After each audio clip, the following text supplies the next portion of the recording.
This case takes place in Lakewood, Washington, a peaceful city nestled between the pine-lined waters of Puget Sound. Quiet, clean, the kind of place where the loudest sound on a Sunday morning is a lawnmower or a dog barking. But on the night of March 9th, 2016, in a modest two-story house at the edge of Gravelly Lake, something happened that shook the entire community. 4 people, brutally murdered, 2 others nearly dead, and at the center of it all, an 18-year-old boy. His name was Elliot Brewer, and the question wasn't just why he did it, it was how he managed to get so far before anyone noticed. He was turning into something inhuman. Elliot was a quiet, distant teen, pale, thin, and often described by classmates as harmless. He lived with his mother, stepfather, younger brother, and 2 little sisters. A typical blended family, try and make things work. His biological father was gone, long gone, a man Elliot hadn't spoken to in over 10 years. And the wounds left behind by that absence never truly healed. At school, Elliot was invisible, not bullied, not admired, just forgotten. His only known passion was computers, specifically programming simulation games and obsessively watching true crime forums. He wasn't just watching killers. He was studying them. Starting in late 2015, Elliot began writing things down in a worn black notebook. The routines of his family. When they slept, where they kept knives, how quickly the front door locked, which of the children were the deepest sleepers. No one knew about the notebook. It was hidden beneath a loose floorboard in his closet, along with other things. Detailed sketches of violent acts, makeshift weapons, and disturbing journal entries, written in the third person. He dreams of silence, not peace. Silence. The kind you can only find after the screaming stops. In January of 2016, Elliot began to isolate himself more. He stopped attending class. He told his mother, Laura, that he had migraines. She believed him. She always believed him. Laura Brewer was a kind woman, overworked, underrested, but fiercely protective of her children. She had no idea that her son had stopped taking his antidepressants weeks ago.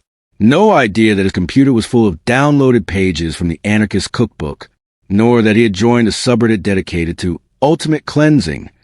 On March 8th, the day before the killings, Elliot bought 3 things from a local hardware store: a roll of industrial duct tape, a pair of thick, cut-proof gloves, and a brand new framing hammer. He paid in cash. That night, the family had dinner together. Tacos, Laura's favorite. They laughed, watched Jeopardy as a family. Elliot barely spoke, just smiled, soft, detached. At 11 p.m., the house went quiet. His stepfather, Rob, was the first to sleep. He had an early construction shift. Then the twins, Abby and Addie, age 7. Then his younger brother, Derek, age 13. And finally, Laura, who fell asleep with a book on her chest. By 1 a.m., Elliot was wide awake. At 1:13 a.m., Elliot opened the drawer to the kitchen island and pulled out the hammer he had purchased. He moved with an eerie kind of calm. No hesitation. No breathing heavy. He entered his brother Derek's room first. The boy was asleep on his side, blanket tucked to his chin. Elliot raised the hammer high and brought it down on Derek's skull. He didn't scream, just a twitch, and then silence. 1 down. Next, he crept into his mother's room. Laura was still sleeping, one hand dangling over the bed, a small smile on her face. Elliot stood over her for nearly 40 seconds. Then, in one clean arc, he smashed the hammer into her temple. She didn't die instantly. She began to scream. But Elliot had already covered her mouth with the duct tape. 3 more blows silenced her. Rob heard the noise. He rushed from the bedroom half asleep. He collided with Elliot in the hallway. Rob tried to grab the hammer. He shouted his son's name. But Elliot didn't flinch.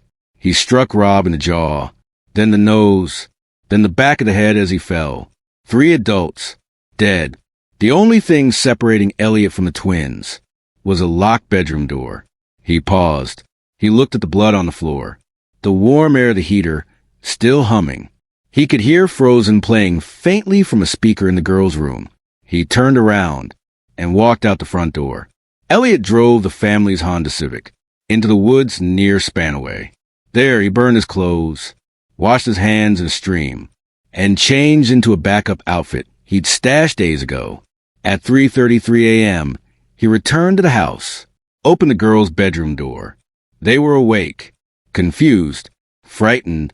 He told them there had been a break-in, that Mommy and Daddy were hurt, that they had to be quiet.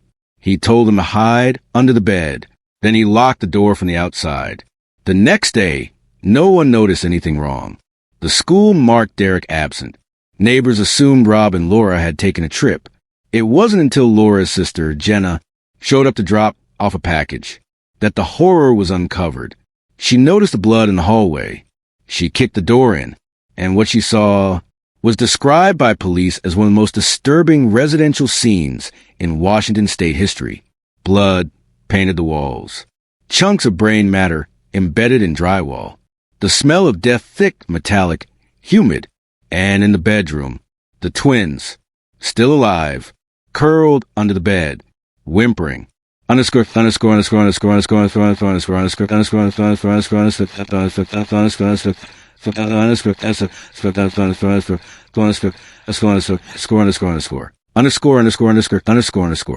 Elliot was gone. He had vanished without a trace. The car was still at the house.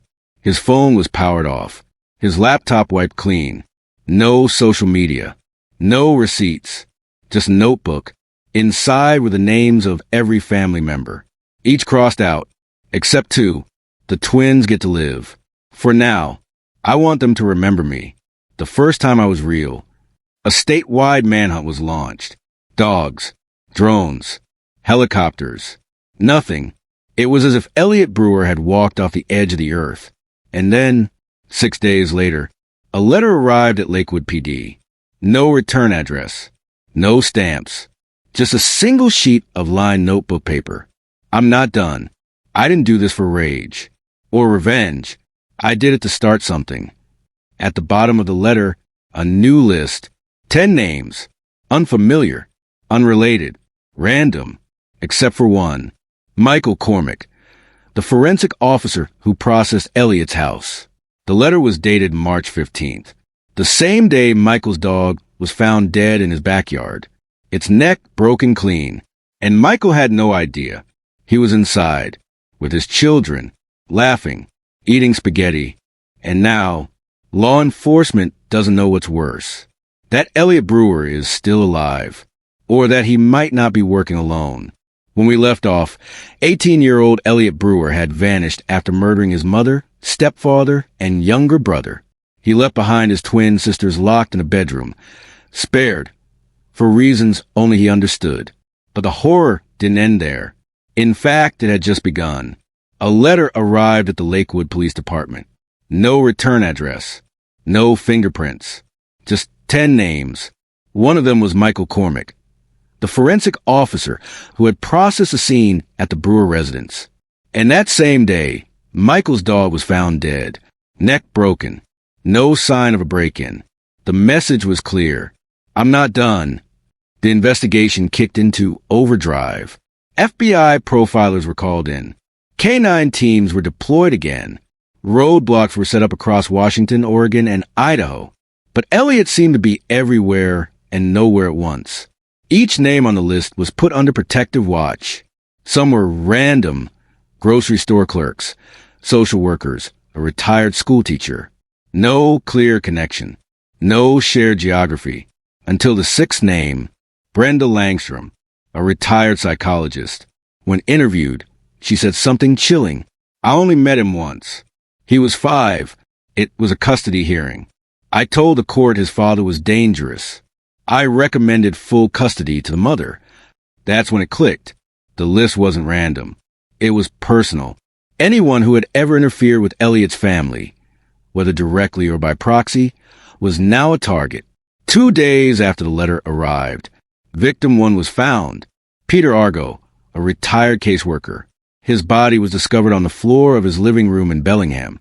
His mouth had been duct taped shut, his eyes removed. The words should have stayed out were carved into his chest. Investigators now had two certainties. 1. Elliot was alive. 2. Elliot was killing again. But how was he moving undetected? Where was he hiding? They got their answer 3 days later.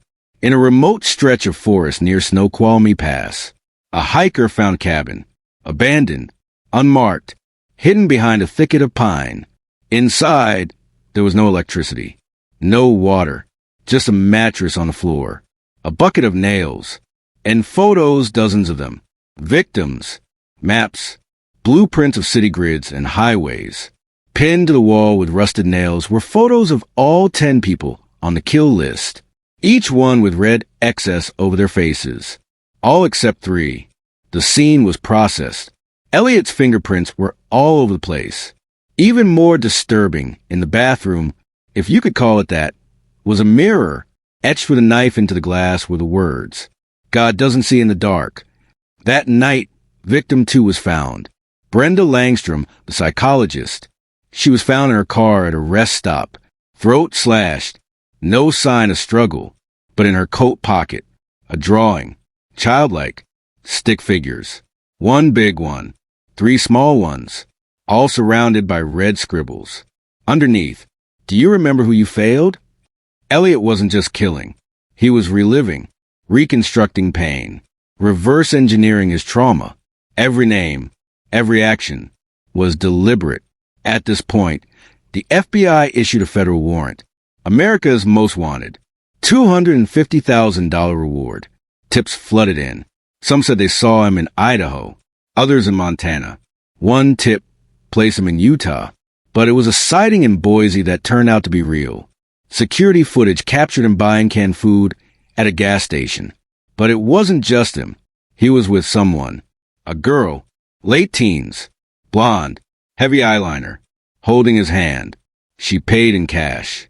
He didn't speak. They walked out together. Who was she? No missing persons matched. No leads. Until one Reddit user made a connection. A girl named Skylar, 16, from Spokane, had posted repeatedly about school shootings and glorified mass killers. She had been suspended for threatening classmates. One of her old Reddit usernames? At Blood4Family96. The same phrase scrawled on the wall in the Snoqualmie cabin. Skylar had vanished 3 weeks prior. Her parents had filed a runaway report. No one followed up. Now, investigators believed Elliot had a partner. Whether she was a victim or a volunteer was unclear, but the death toll was rising. Victim 3 came 2 nights later. Alma Dreyfus, 67, a neighbor who had once reported Laura Brewer to CPS. She was found in her bathtub, drowned, hands tied behind her back. Written on the mirror in red lipstick, "Are you proud of your civic duty?" The public was terrified. News stations ran constant coverage. Parents pulled kids out of school. But Elliot wasn't hiding anymore. He was taunting. Every kill came with a signature, a quote, a visual, a memory. It wasn't just murder. It was theater. And then everything stopped. For 11 days, no bodies, no sightings, no letters, silence, until March 28th. Michael Cormick, the crime scene tech, was driving home from work. He lived in a rural farmhouse 15 miles outside of Olympia. When he opened his front door, he knew instantly something was wrong. His kitchen light was on. His German shepherd wasn't barking. And on the floor, a trail of flour leading to the basement. He didn't go down. He called police. Smart move. Inside the basement, they found a makeshift shrine, photos of his children, a lock of hair, one of his daughter's stuffed animals. Pinned above the altar, a sheet of paper. "I was going to make you watch, but you ruined it. Next time, I won't warn you." That same night, 2 states away, Skylar was caught on surveillance in Salt Lake City. Alone, dirty, looking thinner. She approached a man at a bus stop, tried to stab him. He disarmed her and called the police. When taken into custody, she refused to speak, refused to identify herself, only whispered one thing: "He's almost ready." And now, the FBI believes Elliot is planning something larger, Something with a final purpose. They don't know where. They don't know when. But they found a page in Skylar's journal. The house was only the beginning. The list was only the middle. The real work begins with the scream. As of today, April 2nd, Elliot Brewer has not been found. 7 names remain on the kill list. Only 2 are under federal protection. 1 has gone missing. And as for Skylar, she won't speak. She just sits in her cell, rocking back and forth, drawing spirals on the wall with her fingernail, whispering one phrase over and over again. The silence is coming.